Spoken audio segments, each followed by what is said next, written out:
ప్రభునందు ప్రియ పరిశుద్ధ దేవుని కుమారులారా, దేవుని కుమార్తెలారా, యేసుక్రీస్తు ప్రశస్త చింపనామములు మీ అందరికీ వందనాలు. అలాగే దేవునికి స్తోత్రాలు. ప్రియులారా, ఎలా ఉన్నారు? బాగున్నారు కదా? చాలా సంతోషం. మేము కూడా దేవుని కృప మహదైశ్వర్యాన్ని బట్టి బాగానే ఉన్నాం. ప్రియులారా, మరి ఆ, మనిషి జన్మతః పాపి కాదు. ఎపిసోడ్ నెంబర్ 3 మనిషి జన్మతః పాపి కాదు. ఆదాము చేసిన పాపము ఆదామునకు పుట్టిన పిల్లలకే రాలేదు. కను కయ్యను హేబేలు జన్మతః పాపులు కాదు, నీతిమంతులే. ఇది మనం ఎందుకు ఈ టాపిక్ ఈ టైటిల్ పెట్టామంటే, మనిషి జన్మతః పాపి. ఆదాము పాపం చేశాడు. సాతాను ఆదాము శరీరంలోనికి పాపాన్ని ఇంజెక్ట్ చేశాడు. అప్పటి నుంచి ఆదాము పుట్టిన పిల్లలందరూ కూడా పాపులు పాపులు పాపులు అనేసి చెప్తున్నటువంటి పరిస్థితి. ఈరోజు మనం పరిశీలన చేసుకునే క్రైస్తవ సమాజంలో పాపము పాపము పాపము పాపము అనే మాట ఉచ్చారణ అనేది చాలా విరివిగా జరుగుతుంది. కానీ ప్రియులరా, మరి సాతాను మీరు పాపము పాపము పాపము అనండి, కానీ ఆ పాపాన్ని గురించినటువంటి సత్యము మీకు అర్థం కాకూడదు అని చెప్తా ఉన్నాడు. దానికి సాతాను వాడు ఎన్నో ప్రయత్నాలు జరిగిస్తా ఉన్నాడు. మొదటి శతాబ్ద కాలంలో పరిశీలన చేసుకుంటే సాతాను తానే వెలుగుదూత వేషం ధరించుకుని ఉన్నాడు. వాని పరిచారకులకు నీతి పరిచారకుల వేషము ధరింపజేశాడు. ఇది ఆశ్చర్యము కాదు అంటాడు.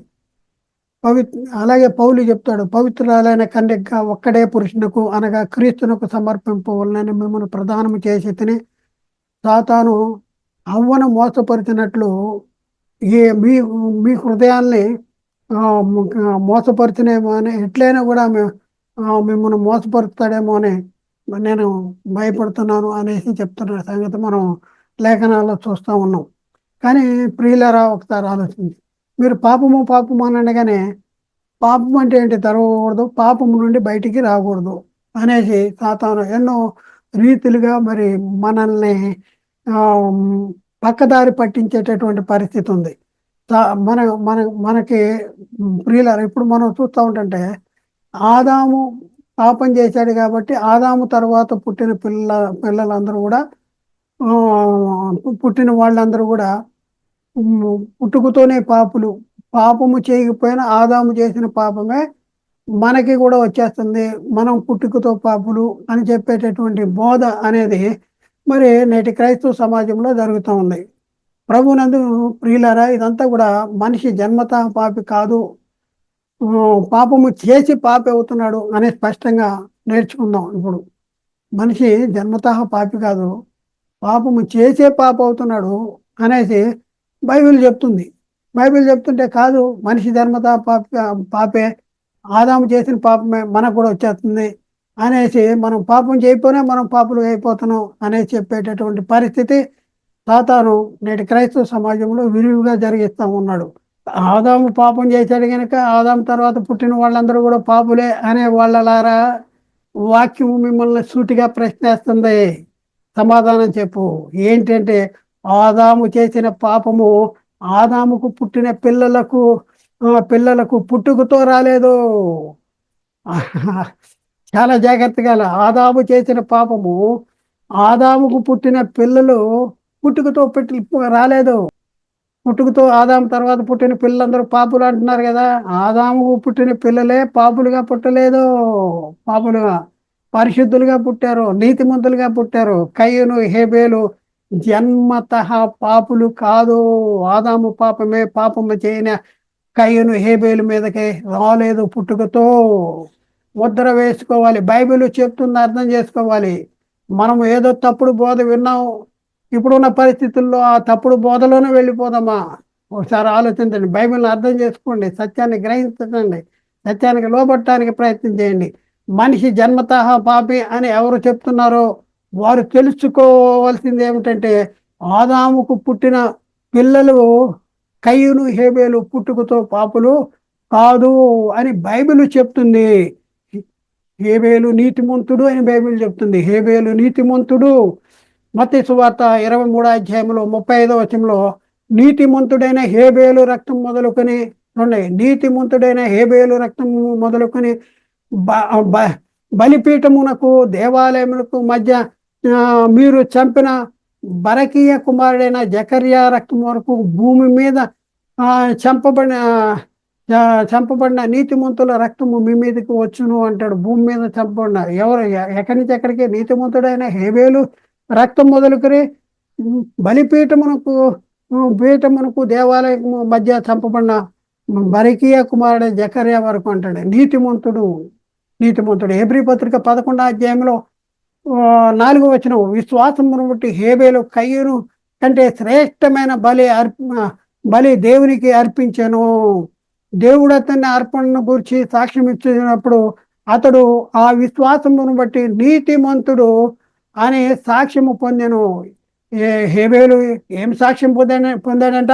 నీతిమంతుడు అని సాక్ష్యము పొందెను. అతడు మృతి పొందియు విశ్వాసమును బట్టి మాట్లాడుతున్నాడు. అవునా? అవును ప్రియులరా, అవును, అవును. ఆదాముకు పుట్టిన 2 పిల్లలు కూడా పాపులుగా పుట్టలేదు, పాపముతో పుట్టలేదు, జన్మతః పాపులు కాదు. వారై ఉన్న ఆత్మ పరిశుద్ధమైనదే, వారైన ఆత్మ పరిశుద్ధమైనదే.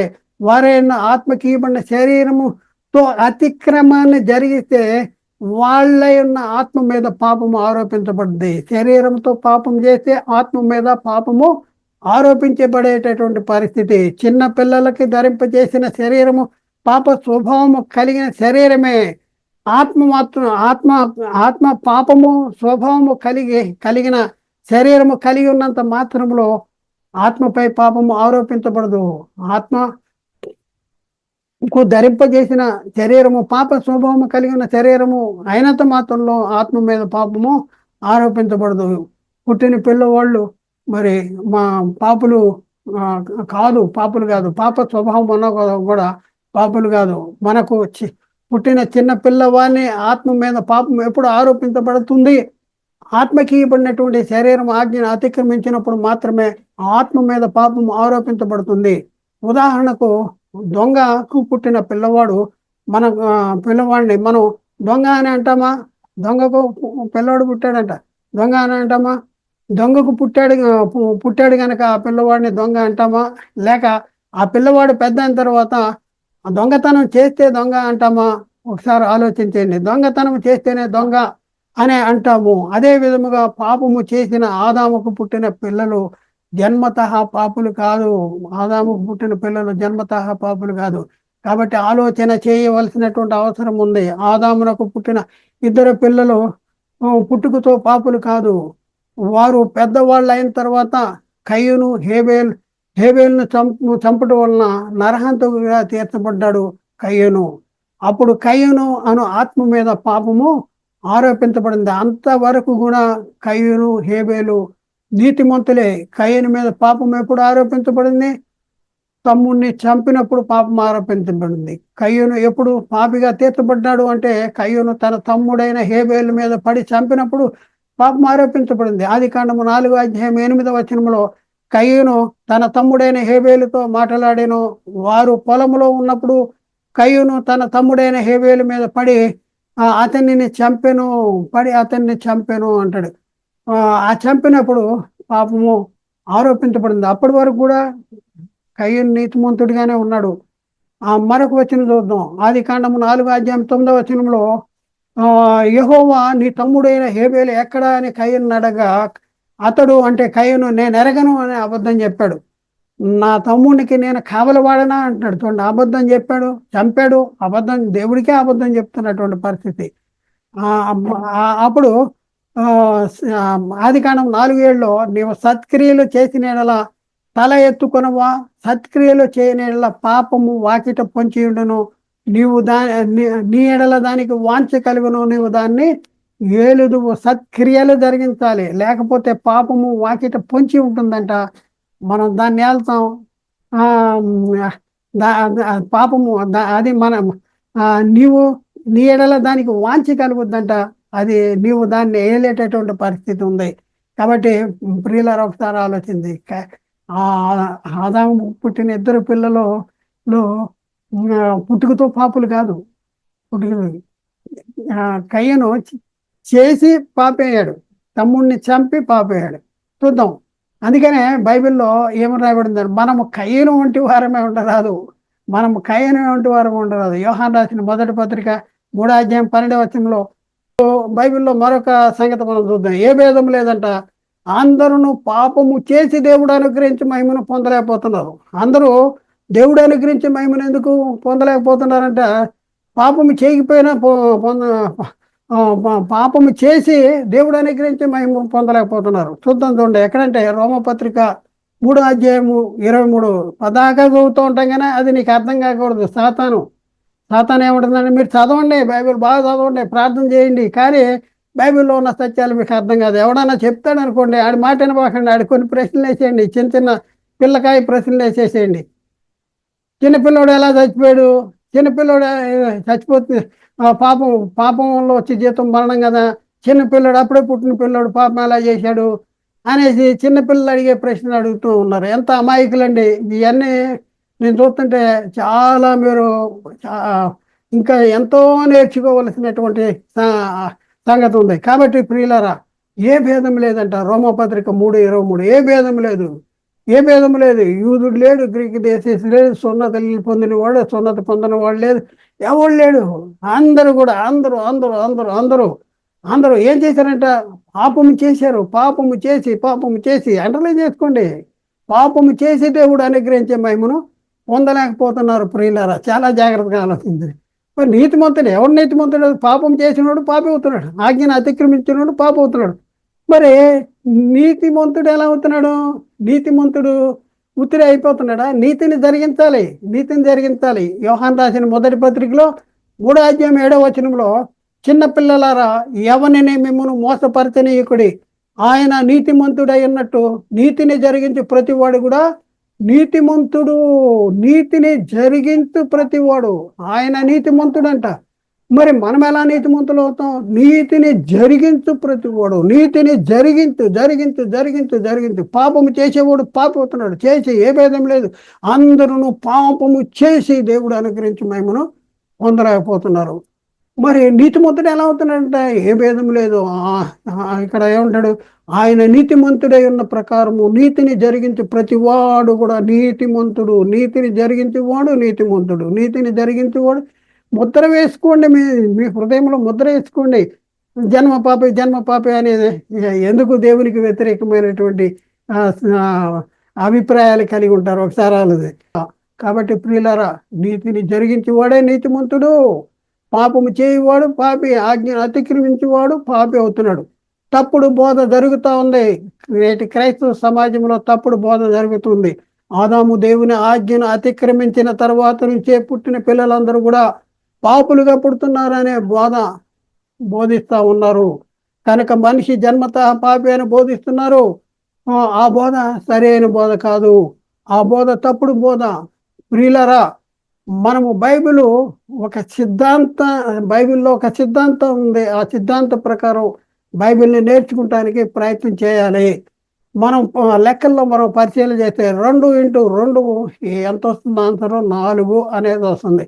ఆ 4 అనేది ఎంత కరెక్టో, 2x2 4 అనేది ఎంత కరెక్టో, ఆజ్ఞను అతిక్రమిస్తేనే పాపము ఆరోపించబడుతుంది, ఆజ్ఞను అతిక్రమించిన వ్యక్తి పాపి అవుతాడు అనేది కూడా అంతే కరెక్టు.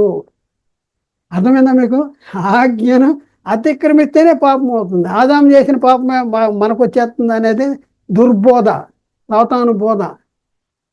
బైబిల్ ఏం చెప్తుంది? ఆజ్ఞను అతిక్రమిస్తేనే పాపం ఆరోపించబడుతుంది. ఆజ్ఞను అతిక్రమించిన వ్యక్తి పాపి అవుతాడు అనేది బైబిల్ సిద్ధాంతం. ప్రియులారా, మనిషి జన్మతః పాపి కాదు. పుట్టుకతో మనిషిపై పాపం ఆరోపించబడదు. పుట్టుకతో పాపం ఆరోపించబడదు. దేవుడు ఆదాముకు ధరింపజేసిన శరీరంలోనే పాప స్వభావం ఉంది. ఇది గుర్తించాలి. ఇది ఇంతవరకు కూడా ఎవరు కూడా గుర్తించలేనటువంటి అమాయకుల్ని చేస్తా ఉన్నాడు సాతాను మోసం చేస్తా ఉన్నాడు. ప్రియులారా, దేవుడు ఆదాముకు ధరింపజేసిన శరీరంలోనే పాప స్వభావము అనేది ఉంది. మీరందరూ నేర్చుకోవాలి. జన్మ పాపం ఉన్నది అనేవాళ్ళు నేర్చుకోవాలి. మనిషి జన్మ పాపి కాదు అనేవాళ్ళు కూడా నేర్చుకోవాలి. ఆదాము దగ్గరికి దగ్గర ఆగిపోకూడదు. ఆదాము నుండి కిందకి రావద్దు. ఆదాము ఎందుకు పాపం చేశాడు, ముందుకు వెళ్ళండి. ఎందుకు పాపం చేశాడంటే, ఆదాము ఎందుకు పాపం చేశాడంటే ఒకసారి ఆలోచించండి. ఆదాము దేవుని ఆజ్ఞను ఎందుకు అతిక్రమించాడు? ఒకసారి ఆలోచించండి. ఆదాము దేవుని ఆజ్ఞను ఎందుకు అతిక్రమించాడు? ఆదాముకు ఆదాము అనే ఆత్మకు ధరింపజేసిన శరీరంలోనే పాప స్వభావము ఉందా అంటే అవును. ఆదాము అనే ఆత్మకు ధరింపజేసినటువంటి శరీరంలోనే పాప స్వభావము ఉంది ఉంది. లేదు అని చెప్పబాక, లేదు అని చెప్పక. దేవుడు ఆదాము అనే ఆత్మకు ధరింపజేసిన శరీరంలోనే పాప స్వభావం ఉంది. నేర్చుకో. కాదు, లేదు, అవును, ఇట్లా మనం ఏదో నేను చెప్పిన దానికి వ్యతిరేకంగా చెప్తున్నాడు అనేసి మరి డొంక తిరుగులుగా నువ్వు మాట్లాడొద్దు. ఆదాము అనే ఆత్మకు ధరింపజేసినటువంటి శరీరంలోనే పాప స్వభావము ఉంది కనుకనే పాపము ఆజ్ఞను అతిక్రమించాడు, పాపం చేశాడు. పాప స్వభావం ఉంది కనుకనే మనం గత క్లాసులో చెప్పాం. బాహ్య పురుషుడు అంటే బాహ్య పురుషుడు అంటే శరీరం యొక్క స్వభావం ఏంటి అనే దాని గురించి మనం చాలా క్షుణ్ణంగా నేర్చుకున్నాం. ప్రియులారా, మనం చూద్దాం. జాగ్రత్తగా నేర్చుకోవాలి. నేర్చుకోకపోతే నిత్య నరకానికి వెళ్ళేటటువంటి పరిస్థితి సాతాను కల్పిస్తున్నాడు. నేను అంటే సాతాను కల్పిస్తున్నాడు. ఎందుకంటే పాపం అనేది చాలా పాపాన్ని గురించినటువంటి నేర్చుకుంటూ చాలా ప్రాముఖ్యం. దేవుడు తన సొంత కుమారుని లోకానికి పంపించాడు. పాప శరీరాకారాన్ని ధరింపజేసి ఆయన శరీరం ముందు మన పాపాలకు శిక్ష విధించాడు. మనల్ని నీతిమంతులుగా తీసినటువంటి పరిస్థితి. అలాంటి దేవుని ప్రణాళికలో ఒక భాగమైనటువంటి పాప క్షమాపణ విషయంలో ఈ పాపాన్ని గురించినటువంటి అంశాన్ని గురించి మనం నేర్చుకోకపోతే ఎక్కడికి వెళ్తామంటే నరకానికి వెళ్తాం. అనేక మంది నరకానికి తీసుకువెళ్ళేటటువంటి పరిస్థితి ఉంది. మనం నేర్చుకోము, అనేక మందిని నరకాన్ని తీసుకెళ్లే పరిస్థితి ఉంది. బేసిక్ నాలెడ్జీ కూడా, పాపాన్ని గురించి బేసిక్ నాలెడ్జీ కూడా లేని వాళ్ళు పాపము అని చెబుతూ భ్రష్టత్వంలో ఉన్నటువంటి పరిస్థితి మనం చూస్తూ ఉన్నాం. భ్రష్టత్వంలో ఉన్నటువంటి పరిస్థితి. అయితే ప్రియులారా, మరి పాపం అంటే ఏంటి అంటే ఆజ్ఞాతిక్రమమే పాపము. యోహాను రాసిన మొదటి పత్రికలో 3వ అధ్యాయంలో 4వ వచనంలో పాపము చేయు ప్రతివాడు ఆజ్ఞను అతిక్రమించును, ఆజ్ఞాతిక్రమమే పాపము అనేసి అక్కడ రాయబడింది. మరి మనుషులందరూ కూడా ఎందుకు పాపులుగా తీర్చబడుతున్నారు? ఆదాము పాపం చేశాడు. ఒక మనిషిని ద్వారా పాపం ద్వారా మరణము లోకంలోనికి వచ్చింది కదా. మరి మిగిలిన వాళ్ళందరూ ఎందుకు పాపులు అవుతున్నారు? పాపము చేయకపోయినా పాపులు అవుతున్నారని బైబిల్ చెప్తుందా? నువ్వు చెప్తున్నావా? లేకపోతే సాతాను చెప్తున్నాడా? ఒకసారి ఆలోచించి. వెలుగుదూత వేషం ధరించుకుని ఉన్నాడు. వాని పరిచారకులు, నీతి పరిచారకుల వేషం ధరించుకొచ్చాడు. బైబిల్లో ఉన్నాయి, చదువుతానే. బైబిల్లో ఉన్న వచనాలని చదివిపిస్తానే బైబిల్ చెప్పనేటువంటి అర్థాలు చెప్పేటటువంటి పరిస్థితి నేటి క్రైస్తవ సమాజంలో జరుగుతుంది. తస్మాత్ జాగ్రత్త. చూడండి, మనుషులందరూ కూడా ఎందుకు పాపులుగా తీర్చబడుతున్నారు? మనుషులందరికీ మరణం అనేది ఎందుకు సంప్రాప్తం అవుతుంది అంటే ఆదాముదే మనకి రావట్లేదు. ఆదాము చేశాడండి, నాకు వచ్చేసిందండి, మనం పుట్టుకతోనే పాపులు అండి అని చెప్పేటటువంటి వాళ్ళు చాలామంది ఉన్నారు. మరి ఆ బోధ తప్పు అనేసి బైబిల్ చెప్తుంది. ఎందుకు తప్పు అంటే రోమపత్రిక 5వ అధ్యాయం 12వ వచనంలో అక్కడ ఏమని రాయబడిందంటే, ఇట్లుండగా ఒక మనిషిని ద్వారా పాపం ద్వారా మరణము లోకంలోనికి ఎలాగూ ప్రవేశించను, అలాగుననే అండర్లైన్ చేసుకోవాలి. అలాగుననే అండర్లైన్ చేసుకోవాలి. ఏంటి అలాగుననే? ఒక మనిషిని ద్వారా పాపం ద్వారా మరణము లోకంలోనికి ఎలాగో ప్రవేశించిందో. ఇక్కడ మరణం అంటే శరీర మరణం కాదు. పెద్దగా చెప్పాల్సి వస్తుంది మీకు. శరీర మరణం కాదు, ఆత్మ సంబంధమైన మరణము. దేవుడే ఉన్న ఆత్మకు, మనమే ఉన్న ఆత్మకు ఎడబాటు. ఇది ముద్రించుకోండి. అప్పుడే పుట్టిన పిల్లోడు ఏం పాపం చేశాడని చచ్చిపోయాడు. చాలా మంది చచ్చిపోతున్నారు కదా అని ఆ ప్రశ్నకి మన చిన్నపిల్లోడు కూడా అడగడు అలాంటి ప్రశ్న. ఏం ప్రశ్న? ఇన్ని సంవత్సరాలు అయింది బైబిల్ చదువుతున్నారు. పాపం వల్ల వచ్చే జీతం అంటే శరీరం మరణం అంట. ఎవడు చెప్పాడు నీకు? సాతాను చెప్పాడా? ఒకసారి ఆలోచించుకోండి. తప్పుడు బోధ చేసేవాళ్ళు ఈ ప్రశ్నకు సమాధానం చెప్పగలరా? ఒకసారి ఆలోచించండి. మరి ఆదాము తినవద్దన ఫలము తిన్నందున తర్వాత శరీరంలో పాప స్వభావం వచ్చింది. సాతాను ఆదాములోనికి పాపాన్ని ఇంజెక్ట్ చేశాడు. అంతకు మునుపు ఆదాము శరీరంలో పాప స్వభావము లేదు అని చెప్తున్న వాళ్ళు ఈ క్రింది ప్రశ్నలకు సమాధానం చెప్పాలి. శరీరంలో పాప స్వభావం లేకపోతే దేవుడు ఆదాము అనే ఆత్మకు ఆజ్ఞను ఎందుకు ఇచ్చాడు? అసలు ఆజ్ఞ ఎవరికి ఇచ్చాడు అనేది కూడా తెలియదు. ఆజ్ఞ శరీరానికి ఇచ్చాడు, ఆత్మకి ఇచ్చాడు అనే సంగతి కూడా మరి చాలా మందికి తెలవనటువంటి అమాయక పరిస్థితుల్లో ఉన్నారు. ప్రశ్నకి సమాధానం చెప్పండి. దేవుడు ఆదాముకు ధరింపజేసిన శరీరంలో పాప స్వభావం లేకపోతే ఆదాము అనే ఆత్మకు ఆజ్ఞను ఎందుకు ఇచ్చాడు? ఎందుకు ఇచ్చాడు? ప్రశ్న పాపం యొక్క ఉనికి ఎక్కడ? దాని ప్రారంభం అనేది ఎక్కడ? దేవుడు ఆదాముకు ధరింపజేసినటువంటి శరీరంలోనే పాప స్వభావం ఉన్నది. దేవుడు ఆదాముకు ధరింపజేసిన శరీరంలోనే పాప స్వభావము లేకపోతే ఆజ్ఞను ఇచ్చేవాడే కాదు. ఈ గుర్తుంచుకోండి, ఆజ్ఞను ఇచ్చేవాడు. ఆజ్ఞ తప్పు జరుగుతుంది, తప్పు జరిగే అవకాశం ఉంది కనుక దానికి సంబంధించిన ఆజ్ఞ ఇవ్వబడింది. కాబట్టి ప్రియులారా ఆలోచించండి. దేవుడు ఆదాముకు ధరింపజేసిన శరీరంలో పాప స్వభావం ఉన్నది కనుకనే దేవుడు ఆదాము అనే ఆత్మకు ఆజ్ఞ ఇచ్చాడు. పాప స్వభావం దేవుడు ఆదాముకు ధరింపజేసిన శరీరంలో పాప స్వభావం ఉంది కనుకనే మరి దేవుడు ఇచ్చిన ఆజ్ఞను అతిక్రమించడం అనేది జరిగింది. ఎందుకు ఆజ్ఞ అతిక్రమించాడంటే పాప స్వభావం ఉంది కనుక ఆజ్ఞ అతిక్రమించాడు. రెండవ ప్రశ్న, ఈ ప్రశ్నకు మీరు సమాధానం చెప్పగలరా అంటాడు. దేవుడు ఆదాము అనే ఆత్మకు ధరింపజేసిన శరీరంలోనే పాప స్వభావము లేకపోతే దేవుడు ఏదైనా తోటలో మంచి చెట్లను తెలివినిచ్చే వృక్షఫలాన్ని ఎందుకు పెట్టాడు? చెప్పగలరా మీరు? ఒకసారి ఆలోచించండి. పాప స్వభావం లేకపోతే మంచి చెట్లను తెలివినిచ్చే వృక్షఫలాన్ని ఎందుకు పెట్టాడు? దేవుడు ఆదాము అనే ఆత్మకు ధరింపజేసినటువంటి ఈ శరీరంలోనే పాప స్వభావము లేకపోతే దేవుడు ఏదైనా తోటలో మంచి చెట్లను తెలివినిచ్చే వృక్షఫలాన్ని పెట్టేవాడే కాదు. ఎందుకు పెట్టాడు? దేవుడు ఆదాముకు ధరింపజేసిన శరీరంలో పాప స్వభావం ఉంది కనుకనే దేవుడు అక్కడ పెట్టాడు. దేవుడు మంచి చెట్ల నుంచి తెలివి ఇచ్చే వృక్షఫలాలు పెట్టాడు, తినొద్దని ఆజ్ఞ ఇచ్చాడు. మరి వీళ్ళు ఏం చేశారు? ఆజ్ఞను అతిక్రమించేసి పాప స్వభావం ఉంది కనుకనే వీళ్ళు ఆజ్ఞను అతిక్రమించారు. దేవుని ఆజ్ఞను అతిక్రమించేటటువంటి పరిస్థితి మరి ఆదాము జీవితంలో మరి ఉంది. అంటే ఆ శరీరం అంత ప్రభావం కలిగి ఉందన్నమాట. మూడవది, ఈ ప్రశ్నకు మీరు సమాధానం చెప్పగలరా అంటే ఏంటి ఆ ప్రశ్న అంటే, ఒకవేళ దేవుడు ఆదామును ఆత్మకు ధరింపజేసిన శరీరంలో పాప స్వభావము లేకపోతే ఆదాము ఎందుకు ఆజ్ఞను అతిక్రమించాడు? చెప్పండి మీరు. ఎందుకు అతిక్రమించాడు?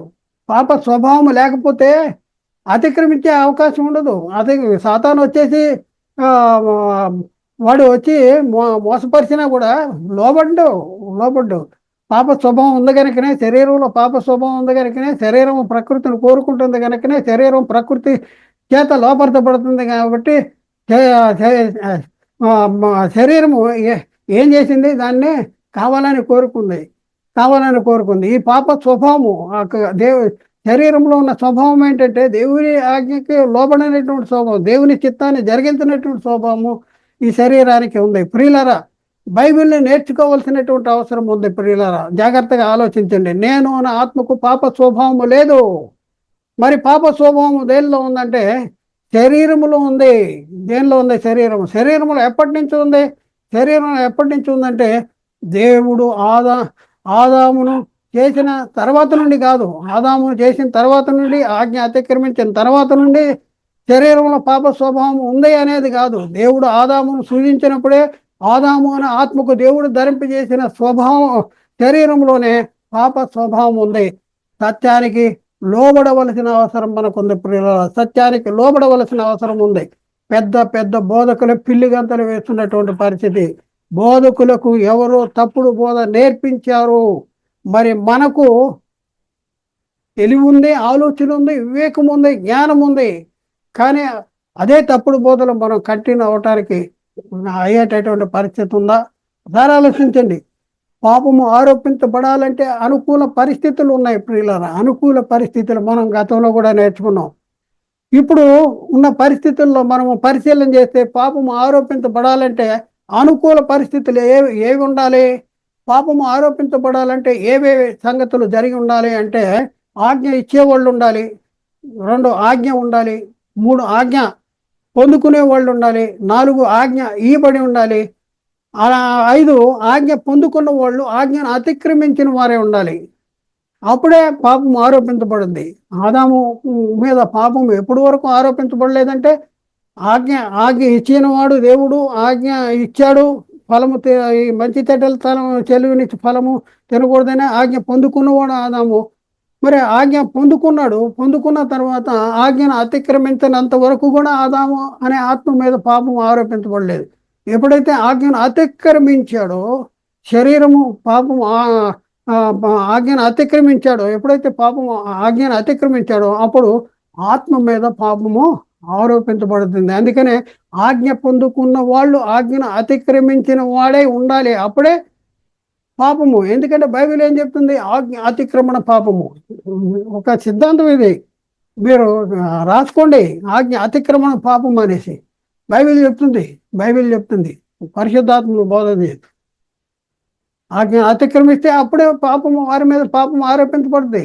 ఆజ్ఞ పొందుకున్న వాళ్ళు ఆజ్ఞను అతిక్రమించకపోతే వారి మీద పాపం అనేది ఆరోపించబడదు. చాలా జాగ్రత్తగా ఆలోచించేయాలి. లోబడండి, సత్యానికి లోబడండి. కాబట్టి ప్రియులారా ఆలోచించండి, పాపం అంటే ఏమిటి, పాపము ఎప్పుడు ఆరోపించబడుతుంది అనే తెలియనటువంటి బేసిక్ నాలెడ్జ్ లేనటువంటి వాళ్ళు అగ్ర బోధకులుగా ఉండటం వల్ల జరిగే అనర్థాలు ఏమిటంటే, వారి కింద ఉన్న వాళ్ళు కూడా అదే పాట పాడేటటువంటి పరిస్థితి ఉంది. ప్రియులారా ఆలోచించేయండి, ఎక్కడున్నాం మనం, ఎలాంటి పరిస్థితుల్లో ఉన్నాం ఒకసారి ఆలోచించేయండి. పాపము మనిషి జన్మతః పాపం అంట, ఆదాము చేసిన పాపమే మనకు వచ్చేస్తుందంట. ఆదాము చేసిన పాపమే పాపం చేయని మన మీద కూడా ఆరోపించబడుతుందంట. ఆదాము పాపం చేస్తాం వలన మనం పుట్టుకతోనే పాపులుగా పుడుతున్నామంట. ఏంటండి ఈ బోధ? ఇది తప్పుడు బోధ. ఇది బైబిల్ చెప్పట్లేదు. పాపము చేసి పాపం అవుతున్నాడు, పాపము చేసి పాపం. నీతిని జరిగించే ప్రతివాడు నీతిమంతుడు. ఆజ్ఞ అతిక్రమణ పాపము, ఆజ్ఞను అతిక్రమించిన వాడు పాప అవుతున్నాడు, నీతిని జరిగించిన వాడు నీతిమంతుడు అవుతున్నాడు. కాబట్టి ప్రియులరా, రాబో ఎపిసోడ్లో శరీర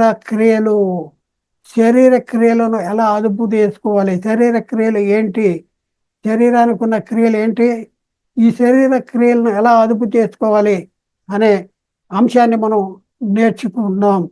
మరి ముఖ్యంగా మీరు సబ్స్క్రైబ్ చేసుకుంటూ మర్చిపోవద్దు, అలాగే లైక్ చేయటం కూడా మర్చిపోవద్దు. ఈ అంశం మీకు నచ్చితే మీరు మీ సహోదరులకి, మీ బంధుమిత్రులకి మీరు షేర్ చేయండి, లైక్ చేయండి, షేర్ చేయండి, సబ్స్క్రైబ్ చేయండి. కాబట్టి ప్రియులారా, మరి మా యునైటెడ్ బైబిల్ అకాడమీ ద్వారా ప్రకటించబడుతున్న ఈ బోధలు మీరు ఇంకా మరిన్ని సంగతులు మీరు తెలుసుకోవాలన్నా వినాలన్నా కూడా మరి యూట్యూబ్లో యునైటెడ్ బైబిల్ అకాడమీ అని మీరు టైప్ చేసి సెర్చ్ బటన్ నొక్కితే మేము మాట్లాడుతున్న ప్రతి ప్రసంగం కూడా అందులో ఉంటుంది. అందులో చాలా క్షుణ్ణంగా ఉంటుంది.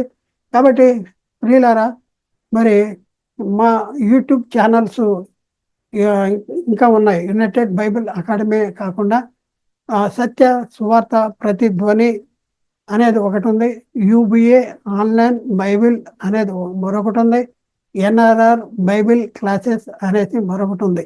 ఇవన్నీ కూడా మీరు సబ్స్క్రైబ్ చేసుకోండి. వాటిలో కూడా మేము మాట్లాడిన ప్రసంగాలు అప్లోడ్ చేయబడుతున్నాయి, మీరు వాటిని కూడా చూడగలరు.